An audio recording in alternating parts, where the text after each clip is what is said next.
नमस्ते। आइए हम श्रीमद् भगवद गीता के 10 रत्नों के तहत यहाँ के मुख्य 10 श्लोक हिंदी भाषांतर तथा भाष्य सह विवेचन करते हैं। पहला श्लोक, अध्याय दूसरा, 55वां श्लोक। मूल श्लोक।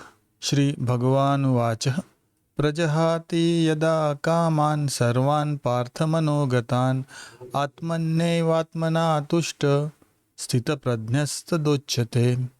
इसका शब्दोत्तर अनुवाद। श्री भगवान ने कहा, हे पार्थ, जिस समय पुरुष मन में स्थित सब कामनाओं को त्याग देता है और आत्मा से ही आत्मा में संतुष्ट रहता है, उस समय वह स्थितप्रज्ञ कहा जाता है। इसका हिंदी भाष्य स्वामी चिन्मयानंद द्वारा। आत्मानुभवी पुरुष के आंतरिक और बाह्य जीवन का वर्णन कर भेड़ की खाल में छिपे भालुओं के समान पाखंडी गुरुओं से भिन्न सच्चे गुरु को पहचानने में गीता हमारी सहायता करती है। इसके अतिरिक्त यह प्रकरण साधकों के लिए विशेष महत्व का है, क्योंकि इसमें आत्मानुभूति के लिए आवश्यक जीवन मूल्यों एवं विभिन्न परिस्थितियों में मन की स्थिति कैसी होनी चाहिए, इसका विस्तार से वर्णन है। इस विषय के प्रारंभिक श्लोक में ही ज्ञानी पुरुष की आंतरिक मनस्थिति के वे समस्त लक्षण वर्णित है जिन्हें हमको जानना चाहिए। उपनिषद रूपी उद्यान में खिले शब्द रूपी सुमन उनकी इस विशिष्ट सुगंध से सुपरिचित होने पर ही हमें इस श्लोक में प्रयुक्त शब्दों का सम्यक ज्ञान हो सकता है। जिसने मन में स्थित सभी कामनाओं को त्याग दिया, वह पुरुष स्थितप्रज्ञ कहलाता है। श्री कृष्ण ने अब तक जो कहा उसके संदर्भ में इस श्लोक का अध्ययन करने पर हम वास्तव में व्यास जी के प्रेरणाप्रद शब्दों के द्वारा औपनिषदीय सुरभि का अनुभव कर सकते हैं। आत्मस्वरूप अज्ञान से दूषित बुद्धि कामनाओं के पल्लवित होने के लिए योग्य क्षेत्र बन जाती है, परंतु जिस पुरुष का अज्ञान आत्मानुभव के सम्यक ज्ञान से निवृत्त हो जाता है, उसका निष्काम हो जाना स्वाभाविक है। यहाँ कार्य के निषेध से इस कारण का निषेध किया गया है।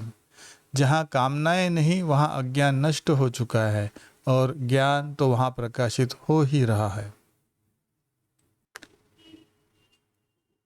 यदि सामान्य जनों से ज्ञानी को विशिष्टता प्रदान करने वाला यही एकमात्र लक्षण हो तो आज का कोई भी शिक्षित व्यक्ति हिंदू महात्मा को पागल ही समझेगा, क्योंकि आत्मानुभव के बाद उन ज्ञानी में इतनी भी सामर्थ्य नहीं रहेगी कि वह इच्छा कर सके।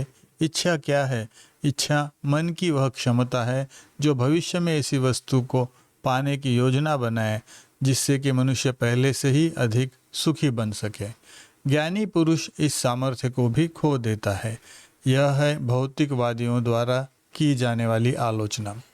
उपर्युक्त प्रकार के इस श्लोक की आलोचना नहीं की जा सकती, क्योंकि दूसरी पंक्ति में यह बताया गया है कि ज्ञानी पुरुष अपने आनंद स्वरूप में संतुष्ट रहता है। केवल यह नहीं कहा कि वह सब कामनाओं को त्याग देता है, वरन निश्चित रूप से वह आत्मानंद का अनुभव करता है। यह सर्वविदित तथ्य है कि बाल्यावस्था में जिन खिलौनों के साथ बालक रमता है, उनको युवावस्था में वह छोड़ देता है। आगे वृद्ध होने पर उसकी इच्छाएं परिवर्तित हो जाती है और युवावस्था में आकर्षक प्रतीत होने वाली वस्तुओं के प्रति उसके मन में कुछ राग नहीं रह जाता। अज्ञान दशा में मनुष्य स्वयं को परिच्छिन्न अहंकार के रूप में जानता है। इसलिए विषयोपभोग की स्पृहा, अपनी भावनाओं एवं विचारों के साथ आसक्ति स्वाभाविक होती है। अज्ञान के नष्ट होने पर यह अहंकार अपने शुद्ध अनंत स्वरूप में विलीन हो जाता है और स्थितप्रज्ञ पुरुष आत्मा द्वारा आत्मा में ही संतुष्ट रहता है। सब कामनाएं समाप्त हो जाती है, क्योंकि वह स्वयं आनंद स्वरूप बनकर स्थित हो जाता है।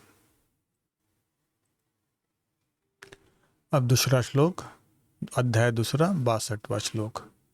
ध्यायतो विषयान् पुंसा संगस्तेषुपजायते संजायते कामात् क्रोधोऽभिजायते। इसका सरल अनुवाद, विषयों का चिंतन करने वाले पुरुष की उसमें आसक्ति हो जाती है। आसक्ति से इच्छा और इच्छा से क्रोध उत्पन्न होता है। आदि शंकराचार्य के संस्कृत भाष्य का श्री हरिकृष्ण दास गोयनका द्वारा यह हिंदी अनुवाद। इतना कहने के उपरांत अब यह पतनाभिमुख पुरुष के समस्त अनर्थों का कारण बतलाया जाता है। विषयों का ध्यान चिंतन करने वाले पुरुष की अर्थात शब्दादि विषयों के भेदों की वारंवार आलोचना करने वाले पुरुष की उन विषयों में आसक्ति प्रीति उत्पन्न हो जाती है। आसक्ति से कामना तृष्णा उत्पन्न होती है और काम से अर्थात किसी भी कारणवश विच्छिन्न हुई इच्छा से क्रोध उत्पन्न होता है। अब तीसरा श्लोक, दूसरा अध्याय 63। क्रोधात् भवति सम्मोहः, सम्मोहात् स्मृति विभ्रमः, स्मृतिभ्रंशात् बुद्धिनाशो, बुद्धिनाशात् प्रणश्यति। सरल अनुवाद, क्रोध से उत्पन्न होता है मोह और मोह से स्मृति विभ्रम। स्मृति के भ्रमित होने पर बुद्धि का नाश होता है और बुद्धि के नाश होने से वह मनुष्य नष्ट हो जाता है। अब इस पर भाष्य सुनते हैं। इस श्लोक के आगे 5 सुंदर श्लोकों में श्री कृष्ण हिंदू मनोविज्ञान के अनुसार देवत्व की स्थिति से मनुष्य के पतन का कारण बताते हैं। इसका एकमात्र प्रयोजन है महाबाहु अर्जुन को सभी ओर से इंद्रियों को वश में रखने के महत्व को समझाना। इंद्रियों पर स्वामित्व रखने वाला पुरुष ही हिंदू शास्त्रों के अनुसार स्थितप्रज्ञ कहलाता है। यह प्रकरण उन समस्त साधकों के आत्मचरित्र की रूपरेखा भी प्रस्तुत करता है जो दीर्घ काल तक साधनारत रहने के उपरांत भी असफलता एवं निराशा की चट्टानों से टकराकर चूर चूर हो जाते हैं। वेदांत के सच्चे साधक का पतन असंभव है।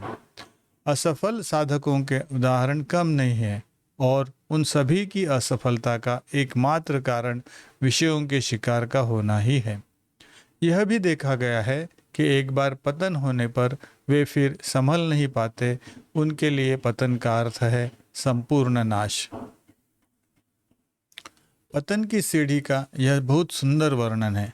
स्वयं के नाश की सीढ़ी का वर्णन इतना विस्तार पूर्वक इसलिए किया गया है कि हमारे जैसे साधक यह समझ सके कि पुनः अपने पूर्ण दिव्य स्वरूप को किस प्रकार प्राप्त किया जा सकता है। जैसे छोटे से बीज से बड़े वृक्ष की उत्पत्ति होती है, वैसे ही हमारे नाश का बीज है असत विचार और मिथ्या कल्पनाएं।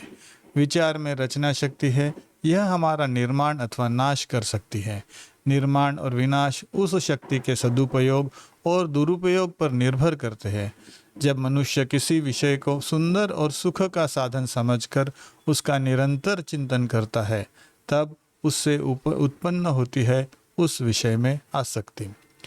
इस आसक्ति को के और अधिक बढ़ने पर वह उसकी उत्कट इच्छा का या कामना का रूप लेती है, जिसको पूर्ण किए बिना मनुष्य शांति से नहीं बैठ सकता।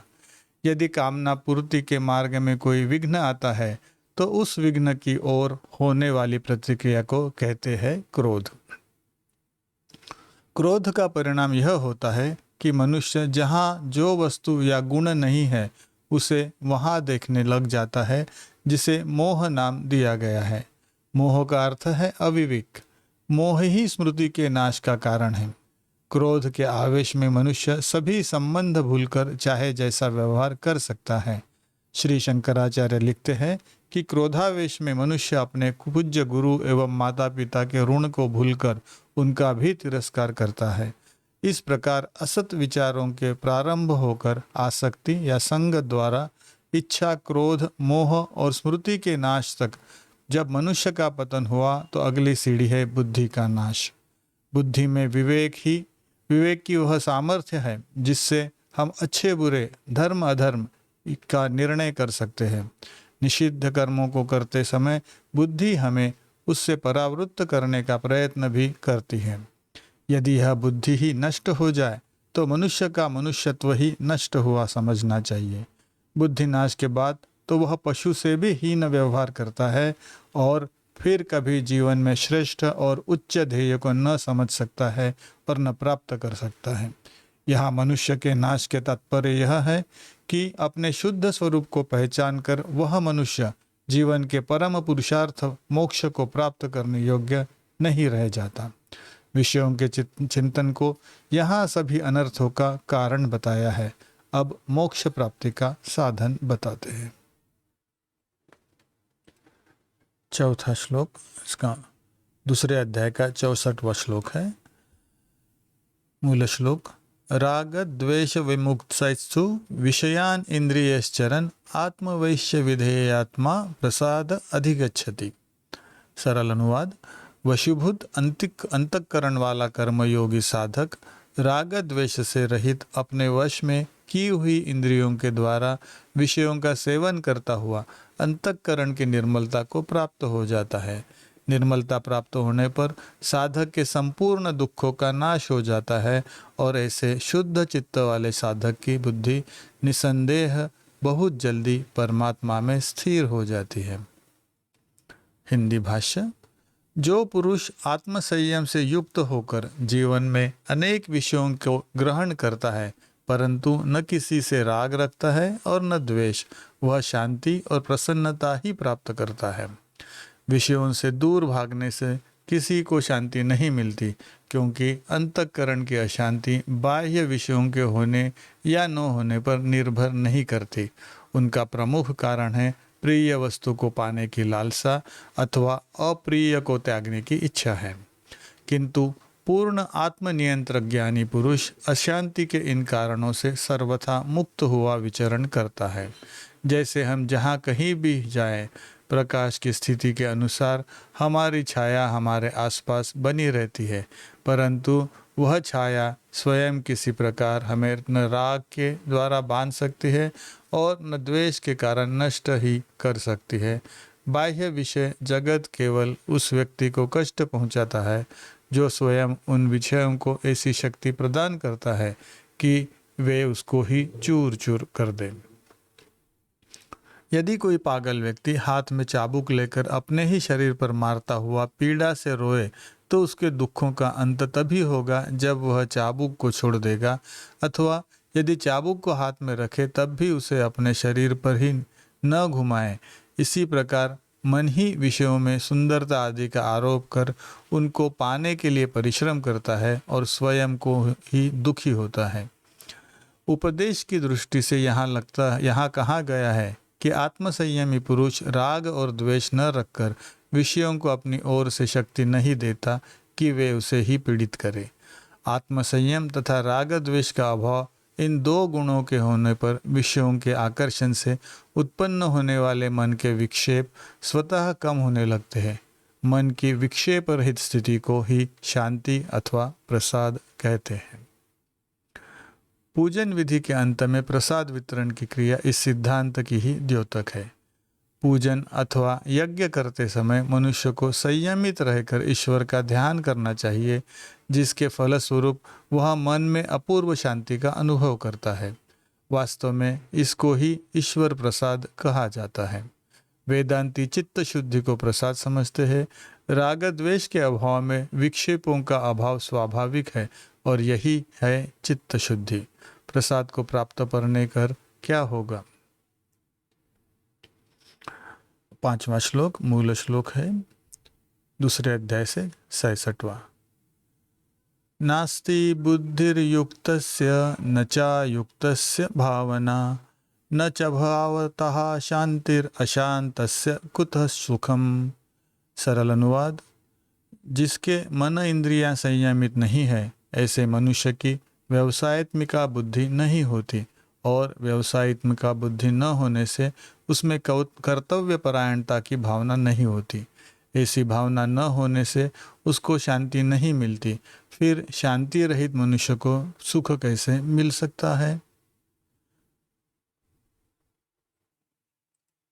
इस श्लोक पर स्वामी चिन्मयानंद द्वारा हिंदी भाष्य। शास्त्रों में मन की शांति पर बल देने का कारण यहाँ स्पष्ट किया गया है। मन शांति के अभाव के कारण बुद्धि में सांस्कृतिक एवं आध्यात्मिक विकास के लिए आवश्यक विचार करने की क्षमता नहीं होती। शांति के न होने पर जीवन की समस्याओं को समझने की भौतिक तत्परता का अभाव होता है और तब जीवन का सही मूल्यांकन कर आत्मज्ञान एवं ध्यान के लिए अवसर ही नहीं रहता। ध्रुव तारे के समान जीवन में महान लक्ष्य के न होने पर हमारा जीवन समुद्र में खोए जलपोत के समान भटकता हुआ अंत में किसी विशाल चट्टान से टकराकर नष्ट हो जाता है। लक्ष्यहीन दिशाहीन पुरुष को कभी शांति नहीं मिलती और ऐसे अशांत पुरुष को सुख कहाँ। जीवन सिंधु की शांत अथवा विशुद्ध तरंगों में सुख या दुख के समय संयम से रहने के लिए परमार्थ का लक्ष्य हमारी दृष्टि से कभी ओझल नहीं होना चाहिए। एक मृदंग वादक के बिना नर्तकी के पैर लय और गति को नियंत्रित नहीं रख सकते।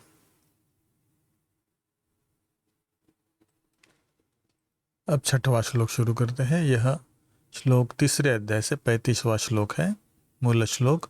श्रेयान् स्वधर्मो विगुणः परधर्मात् स्वनुष्ठिताम् स्वधर्मे निधनं श्रेय परधर्मो भयावह। सरल अनुवाद।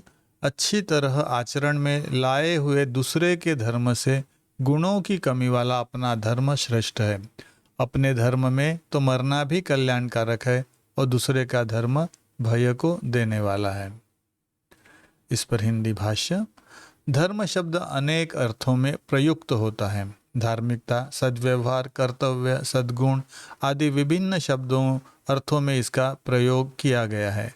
धर्म की परिभाषा हम देख चुके हैं कि जिसके कारण वस्तु का अस्तित्व सिद्ध होता है वह उस वस्तु का धर्म कहलाता है। एक व्यक्ति से दूसरे व्यक्ति का भिन्नत्व उसके विचारों द्वारा निश्चित किया जाता है। इन विचारों का स्तर, गुण, दिशा आदि व्यक्ति की वासनाओं पर निर्भर करते हैं। यही है मनुष्य का स्वभाव अथवा धर्म। अतः मन संयम के इस प्रकरण में धर्म से तात्पर्य प्रत्येक व्यक्ति की वासनाओं से है। स्वधर्म और परधर्म, यहाँ स्वधर्म का अर्थ किसी जाति विशेष में जन्म लेने पर प्राप्त होने वाले कर्तव्य से नहीं है। स्वधर्म का सही तात्पर्य है स्वयं की वासनाएं। स्वयं की सहज और स्वाभाविक वासनाओं के अनुसार कार्य करने से ही जीवन में शांति और आनंद, सफलता और संतोष का अनुभव होता है। अतः परधर्म का अर्थ है दूसरों के स्वभाव के अनुसार व्यवहार और कर्म करना जो भयावह होता है। इसमें दो मत नहीं हो सकते। गीता में अर्जुन के स्वभाव को देखते हुए भगवान उसे युद्ध करने का स्पष्ट उपदेश देते हैं। जन्मजात राजकुमार अर्जुन ने अपने विद्यार्थी जीवन में ही साहस और शूरवीरता का प्रदर्शन किया था और धनुर्विद्या में निपुणता भी प्राप्त की थी। अतः युद्ध जैसा खतरनाक कर्म उसके स्वभाव के अनुकूल ही था। प्रथम अध्याय से यह स्पष्ट हो जाता है कि अर्जुन ने संभवतः अपने प्रारंभिक शिक्षण काल में यह सुना और समझा था कि संन्यास और त्याग का अर्थात ब्राह्मण का जीवन उसके जीवन को श्रेष्ठतर है। इसलिए युद्ध भूमि पलायन से गुफाओं में बैठकर ध्यानाभ्यास करने की उसकी इच्छा हो रही थी। श्री कृष्ण उसे स्मरण दिलाते हैं कि स्वधर्म पालन में ही कुछ कमी रहने पर भी उसी का पालन उसके आत्मविकास के लिए श्रेयस्कर है। दूसरे व्यक्ति के श्रेष्ठ और दिव्य जीवन की अनुकृति मात्र से अर्जुन को लाभ नहीं होगा। 7वां श्लोक। मूल श्लोक 3 अध्याय का 4था श्लोक। न कर्मणामनारंभं नैष्कर्म्यं पुरुषोश्नुते न च संन्यासनादेव सिद्धिं समधिगच्छति। इसका सरल अनुवाद। मनुष्य न तो कर्मों का आरंभ किए बिना निष्कर्मता को प्राप्त होता है और न कर्मों के त्याग मात्र से ही सिद्धि को ही प्राप्त होता है। इसका भाष्य। अपने आत्मस्वरूप की सृष्टि से प्रत्येक व्यक्ति परिपूर्ण है। इस पूर्णत्व के अज्ञान के कारण हमारी बुद्धि में अनेक इच्छाएं सुख को पाने के लिए उत्पन्न होती है। यह सब जानते हैं कि हम केवल उन्हीं वस्तुओं की इच्छा करते हैं जो पहले से हमारे पास पूर्ण रूप में अथवा पर्याप्त मात्रा में नहीं होती। जैसी इच्छाएं वैसे ही विचार वृत्तियाँ मन में उठती है। मन में उठने वाली ये वृत्तियाँ विक्षेप कहलाती है। प्रत्येक क्षण इन वृत्तियों के गुणधर्म इच्छाओं के अनुसार ही होते हैं। ये विचार ही शरीर के स्तर पर बाह्य जगत में मनुष्य के इस कर्म के रूप में व्यक्त होते हैं। इस प्रकार अविद्या जनित इच्छा विक्षेप और कर्म की श्रृंखला में हम बंधे पड़े हुए हैं। इस पर और अधिक गहराई से विचार करने पर ज्ञात होगा कि वास्तव में यह सब भिन्न भिन्न न होकर एक आत्म अज्ञान के ही अनेक रूप है। यह अज्ञान बुद्धि मन और शरीर के स्तर पर क्रमशः इच्छा विचार और क्रम के रूप में व्यक्त होता है। अतः स्वाभाविक है कि यदि परम तत्व की परिभाषा अज्ञान के परे का अनुभव है तो यह भी सत्य है कि इच्छा शून्य या विचार शून्य या कर्म शून्य स्थिति ही आत्मस्वरूप है। कर्म शून्यत्व को यहाँ नैष्कर्म्य कहा गया है। इस प्रकार विचार करने से ज्ञात होता है कि नैष्कर्म्य का वास्तविक अर्थ पूर्णत्व है। अतः भगवान कहते हैं कि कर्मों के संन्यास मात्र से नैष्कर्म्य सिद्धि नहीं मिलती। जीवन संघर्षों से पलायन व्यक्ति के विकास के सर्वोच्च लक्ष्य की प्राप्ति का मार्ग नहीं है। अर्जुन का विचार रणभूमि से पलायन करने का था और इसलिए उसे वैदिक संस्कृति के सम्यक ज्ञान की पुनः शिक्षा देना आवश्यक था। भगवान श्री कृष्ण द्वारा दिव्य गीतोपदेश का यही प्रयोजन भी था। कर्मयोग से अंतःकरण शुद्धि और तत्पश्चात ज्ञान योग से आत्मानुभूति। संक्षेप में यह है कि आत्मविकास की साधना जिसका संकेत इस श्लोक में किया गया है। इसलिए हिंदू धर्म पर लिखने वाले सभी महान लेखक इस श्लोक को प्राय उद्धृत करते हैं। 8वां श्लोक, यह मूल श्लोक है 4थे अध्याय का 7वां श्लोक। यदा यदा हि धर्मस्य ग्लानिर्भवति भारत अभ्युत्थानम अधर्मस्य तदात्मानं सृजाम्यहम्। सरल अनुवाद, हे भरतवंशी, जब भी और जहाँ भी धर्म का पतन होता है और अधर्म की प्रधानता होने लगती है तब तब मैं अवतार लेता हूँ। इस पर हिंदी भाष्य। जब धर्म की हानि और अधर्म का उत्कर्ष होता है तब ईश्वर अवतार लेते हैं। गीता के प्रथम अध्याय की प्रस्तावना में धर्म शब्द का अर्थ विस्तार पूर्वक बताया जा चुका है। धर्म एक पवित्र सत्य है जिसके पालन से ही समाज धारणा संभव होती है। जब बहुसंख्यक लोग धर्म का पालन नहीं करते तब द्विपद पशुओं के समूह द्वारा यह जगत जीत लिया जाता है। उस समय परस्पर सहयोग और आनंद से जीवन व्यतीत करते हुए सुखी परिवार दिखाई नहीं देते। मनुष्य को शोभा देने वाला उच्च जीवन भी कहीं दृष्टिगोचर नहीं होता। इतिहास के ऐसे काले युग में कोई महान व्यक्ति समाज में आकर लोगों के जीवन और नैतिक मूल्यों का स्तर ऊंचा उठाने का प्रयत्न करता है। समाज में विद्यमान नैतिक मूल्यों को आगे बढ़ाने से ही यह कार्य संपादित नहीं होता, वरन साथ साथ दुष्टता का भी नाश अनिवार्य होता है। इस कार्य के लिए अनंत स्वरूप परमात्मा कभी कभी देहादि उपाधियों को धारण करके पृथ्वी पर प्रकट होते हैं, उस बड़ी संपत्ति के स्वामी के समान जो कभी कभी अपनी संपत्ति का निरीक्षण करने और उसे सुव्यवस्थित करने के लिए हाथ में अस्त्र आदि लेकर निकलता है। धूप में काम करते श्रमिकों के बीच वह खड़ा रहता है तथापि अपने स्वामित्व को नहीं भूलता। इसी प्रकार समस्त जगत के अधिष्ठाता भगवान शरीर धारण कर मर्त्य मानवों के अनैतिक जीवन के साथ निर्लिप्त रहते हुए उनको अधर्म से बाहर निकालकर धर्म मार्ग पर लाने के लिए सदैव प्रयत्नशील रहते हैं। भगवान के इस अवतरण में यहाँ एक बात स्पष्ट की गई है कि यद्यपि वे शरीर धारण करते हैं तथापि अपने स्वातंत्र्य को नहीं खोते। उपाधियों में वे रहते हैं परंतु उपाधियों में वे दास नहीं बन जाते। 9वां श्लोक, मूल श्लोक 4थे अध्याय का 8वां श्लोक है। परित्राणाय साधूनां विनाशाय च दुष्कृतां धर्म संस्थापनार्थाय संभवामि युगे युगे। इसका सरल अनुवाद, भक्तों का उद्धार करने, दुष्टों का विनाश करने तथा धर्म की फिर से स्थापना करने के लिए मैं हर युग में प्रकट होता हूँ। इस पर भाष्य। यह तो स्पष्ट है कि बिना किसी इच्छा अथवा प्रयोजन के ईश्वर अपने को व्यक्त नहीं करता। इच्छाओं के आत्यंतिक अभाव का अर्थ है कर्मों का पूर्ण अभाव। बिना किसी साधन के विद्युत शक्ति किसी विशेष रूप में व्यक्त नहीं हो सकती। इसी प्रकार परब्रह्म किसी प्रयोजन के अभाव में किसी उत्कृष्ट अथवा निकृष्ट उपाधि को न धारण कर सकता है और न उसकी कोई आवश्यकता ही होती है। जिस प्रकार शांत और स्थिर जल में किसी वस्तु के डालने पर उसमें तरंगे उठने लगती है, उसी प्रकार इच्छा रूपी विक्षेपक के होने पर ही परम पूर्ण स्वरूप में से उच्च या हीन किस प्रकार के सृष्टि की उत्पत्ति संभव है। पूर्ण परमात्मा में गोपाल कृष्ण के रूप में अवतार लेने की कारण रूप जो इच्छा है, उसे यहाँ व्यास जी अपने शब्दों में वर्णन करते हैं। सब इच्छाओं में सर्वोत्तम दैवी इच्छा है, जगत की निस्वार्थ भाव से सेवा करने की इच्छा, किंतु वह भी एक इच्छा ही है। कर्तव्य पालन करने वाले साधु पुरुषों के रक्षण का कार्य करते हुए अपनी माया का आश्रय लेके एक और कार्य अवतारी पुरुष को करना होता है, वह है दुष्टों का संहार। दुष्टों के संहार से तात्पर्य शब्द से दुष्ट व्यक्तियों के संहार से ही समझना आवश्यक नहीं है, उसमें दुष्ट प्रवृत्ति का नाश अभिप्रेत है।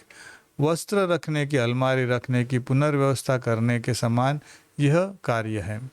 जो वस्त्र अत्यंत निरुपयोगी हो जाते, उन्हें नए वस्त्रों के रखने हेतु स्थान बनाने हेतु वहाँ से हटाना ही पड़ता है।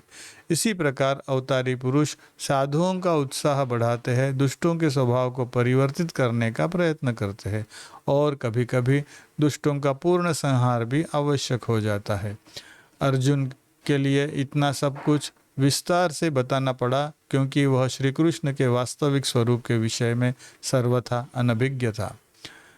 श्री कृष्ण को एक मनुष्य और मित्र के रूप में ही समझने के कारण वह प्रथम अध्याय में इतने प्रकार के तर्क प्रस्तुत करता रहा, अन्यथा उसमें इतना साहस ही नहीं होता। यदि यह मान भी लिया जाए कि अर्जुन को श्री कृष्ण के ईश्वरत्व के पूर्ण विषय में पूर्ण भान था, तब इसका अर्थ होगा कि एक नास्तिक के समान श्री कृष्ण की सहायता पाकर भी वह अपने विजय के प्रति पूर्ण आश्वस्त नहीं था। यह उचित नहीं प्रतीत होता।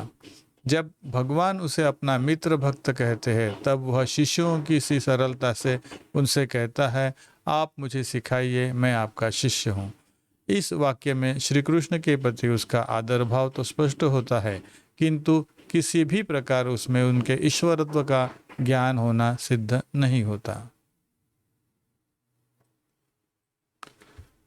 10वां और आखिरी श्लोक इस नरेशन का शुरू करते हैं। यह श्लोक 18वें अध्याय का 66वां श्लोक है। मूल श्लोक: सर्वधर्मान् परित्यज्य मामेकं शरणं व्रज, अहम त्वां सर्वपापेभ्यो मोक्षयिष्यामि मा शुच। सरल अनुवाद: समस्त प्रकार के धर्मों का परित्याग करो और मेरी शरण में आओ, मैं समस्त पापों से तुम्हारा उद्धार कर दूंगा, डरो मत। इस पर भाष्य: भगवत गीता के समस्त श्लोकों में यह श्लोक सर्वश्रेष्ठ होते हुए भी अत्यधिक विवादास्पद बन गया है। इस श्लोक की व्याख्या करने में सभी अनुवादकों, भाष्यकारों, समीक्षकों और टीकाकारों ने अपनी संपूर्ण क्षमता एवं मौलिकता की पूंजी लगा दी है। व्यापक आशय के इस महान श्लोक के माध्यम से प्रत्येक दार्शनिक ने अपने दृष्टिकोण को स्पष्ट करने का प्रयत्न किया है। श्री रामानुजाचार्य के अनुसार संपूर्ण गीता का यह चरम श्लोक है। धर्म शब्द हिंदू संस्कृति का हृदय है। विभिन्न संदर्भों में इस शब्द का प्रयोग किन्हीं विशेष अभिप्रायों से किया जाता है। यही कारण है कि भारतवर्ष के निवासियों ने इस पवित्र भूमि की आध्यात्मिक संपदा का आनंद उपभोग किया और यहाँ के धर्म को सनातन धर्म की संज्ञा प्रदान की। हिंदू धर्म शास्त्रों में प्रयुक्त धर्म शब्द की सरल और संक्षिप्त परिभाषा है अस्तित्व का नियम। किसी वस्तु का वह गुण जिसके कारण वस्तु का वस्तुत्व सिद्ध होता है, अन्यथा नहीं, वह गुण उस वस्तु का धर्म कहलाता है। उष्णता के कारण अग्नि का अग्नित्व सिद्ध होता है, उष्णता के अभाव में नहीं, इसीलिए अग्नि का धर्म उष्णता है। शीतल अग्नि से भी अभी हमारा परिचय होना शेष है। मधुरता चीनी का धर्म है, कटु चीनी मिथ्या है। जगत ही की प्रत्येक वस्तु के दो धर्म होते हैं, मुख्य धर्म स्वाभाविक और दूसरा गौण धर्म कृत्रिम या नैमित्तिक। गौण धर्म के परिवर्तन अथवा अभाव में भी पदार्थ यथावत बना रह सकता है, परंतु अपने मुख्य स्वाभाविक धर्म का परित्याग करके क्षण मात्र भी वह नहीं रह सकता। अग्नि की ज्वाला का वर्ण या आकार अग्नि का गौण धर्म है, जबकि उष्णता का इसका मुख्य धर्म है। किसी पदार्थ का मुख्य धर्म ही उसका धर्म होता है। इस सृष्टि से मनुष्य का निश्चित रूप से क्या धर्म है, उसकी त्वचा का वर्ण, असंख्य और विविध प्रकार की भावनाएं और विचार, उसका स्वभाव, संस्कार, उसके शरीर, मन और बुद्धि की अवस्थाएं और क्षमताएं, ये सब मनुष्य के गौण धर्म ही है, जबकि उसका वास्तविक धर्म है चैतन्य स्वरूप आत्म तत्व। यही आत्मा समस्त उपाधियों को सत्ता और चेतनता प्रदान करता है। इस आत्मा के बिना मनुष्य का अस्तित्व सिद्ध नहीं होता। इसलिए मनुष्य का वास्तविक धर्म सच्चिदानंद स्वरूप आत्मा है। यद्यपि नैतिकता, सदाचार, जीवन के समस्त कर्तव्य, श्रद्धा, दान, विश्व कल्याण की इच्छा, इन सब को सूचित करने के लिए भी धर्म अर्थ शब्द का प्रयोग किया जाता है, तथापि मुख्य धर्म की उभयुक्त परिभाषा को समझ लेने पर इन दोनों का भेद स्पष्ट हो जाता है। सदाचार आदि को भी धर्म कहने का अभिप्राय यह है कि उनका पालन हमें अपने शुद्ध धर्म का बोध कराने में सहायक होता है। उसी प्रकार सदाचार के माध्यम से ही मनुष्य का शुद्ध स्वरूप अभिव्यक्त होता है। इसलिए हमारे धर्मशास्त्रों में ऐसे सभी शारीरिक, मानसिक एवं बौद्धिक कर्मों को धर्म की संज्ञा दी गई है, जो आत्म साक्षात्कार में सहायक होते हैं। इसमें संदेह नहीं है कि गीता के कतिपय श्लोकों में भगवान श्री कृष्ण ने साधकों को किसी निश्चित जीवन पद्धति का अवलंब करने का आदेश दिया है और यह भी आश्वासन दिया है कि वे स्वयं उनका उद्धार करेंगे। उद्धार का अर्थ भगवत स्वरूप की प्राप्ति है, परंतु इस श्लोक के समान कहीं भी उन्होंने इसे सीधे और स्पष्ट रूप में अपने भक्त के मोक्ष के उत्तरदायित्व को स्वीकार करने की अपनी तत्परता व्यक्त नहीं की है। ध्यान योग के साधकों के को 3 गुणों को संपादित करना चाहिए। वे है ज्ञानपूर्वक ध्यान के द्वारा सब धर्मों का त्याग, मेरी ईश्वर की ही शरण में आना और चिंता व शोक का परित्याग करना। इस साधना का पुरस्कार मोक्ष है। मैं तुम्हें समस्त पापों से मुक्त कर दूंगा। यह आश्वासन मानव मात्र के लिए दिया गया है। गीता एक सार्वभौमिक धर्मशास्त्र है। यह मनुष्य की बाइबल है, मानवता का कुरान और हिंदुओं का एक शक्तिशाली धर्म ग्रंथ है। सर्वधर्मान परित्यज्य, सब धर्मों का परित्याग करके हम देख चुके हैं कि अस्तित्व का नियम धर्म है और कोई भी वस्तु अपने धर्म का त्याग करके बनी नहीं रह सकती। और फिर भी यहाँ भगवान श्री कृष्ण अर्जुन को समस्त धर्मों का परित्याग करने का उपदेश दे रहे हैं। क्या इसका अर्थ यह हुआ कि धर्म की हमारी परिभाषा त्रुटिपूर्ण है, अथवा क्या इस श्लोक में ही परस्पर विरोधी कथन है? इस पर विचार करने की आवश्यकता है। आत्मस्वरूप के अज्ञान के कारण मनुष्य और शरीर, मन और बुद्धि के तादात्म्य करके एक परिच्छिन्न मर्त्य जीवन का जीवन जीता है। इन उपाधियों से तादात्म्य के फलस्वरूप उत्पन्न दृष्टा, मनता, ज्ञाता, कर्ता, भोक्ता रूप जीव ही संसार के दुखों को भोगता है।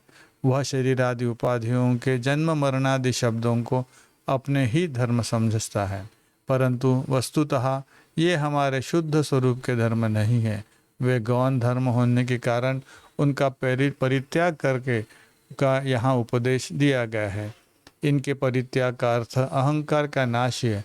इसलिए समस्त धर्मों का त्याग करने का अर्थ हुआ कि शरीर, मन और बुद्धि की जड़ उपाधियों के साथ हमने जो आत्मभाव से तादात्म्य किया है, अर्थात उन्हें ही अपना स्वरूप समझा है, उस मिथ्या तादात्म्य का त्याग करना।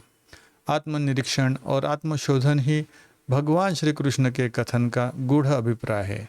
मामेकम शरणम व्रज, मेरी ही शरण में आओ। मन की बहिर्मुखी प्रवृत्ति की विरति तब तक संभव नहीं होती जब तक कि हम उसकी अंतर्मुखी प्रवृत्ति को विकसित करने के लिए कोई श्रेष्ठ आलंबन प्रदान नहीं करते हैं। अपने एकमेव अद्वितीय सच्चिदानंद आत्मा के ध्यान के द्वारा हम अनात्म उपाधियों से अपना तादात्म्य त्याग सकते हैं। साधना के केवल निषेधात्मक पक्ष को ही बताने से भारतीय दार्शनिकों को संतोष नहीं होता है। निषेधात्मक आदेशों की अपेक्षा विधेयात्मक उपदेशों में वे अधिक विश्वास रखते हैं। भारतीय दर्शन की स्वभावगत विशेषता है उसकी व्यावहारिकता, और इस श्लोक में हमें यही विशेषता देखने को मिलती है। भगवान श्री कृष्ण स्पष्ट घोषणा करते हैं, तुम मेरी शरण में आओ, मैं तुम्हें मोक्ष प्रदान करूंगा। माँ शुच, तुम शोक मत करो।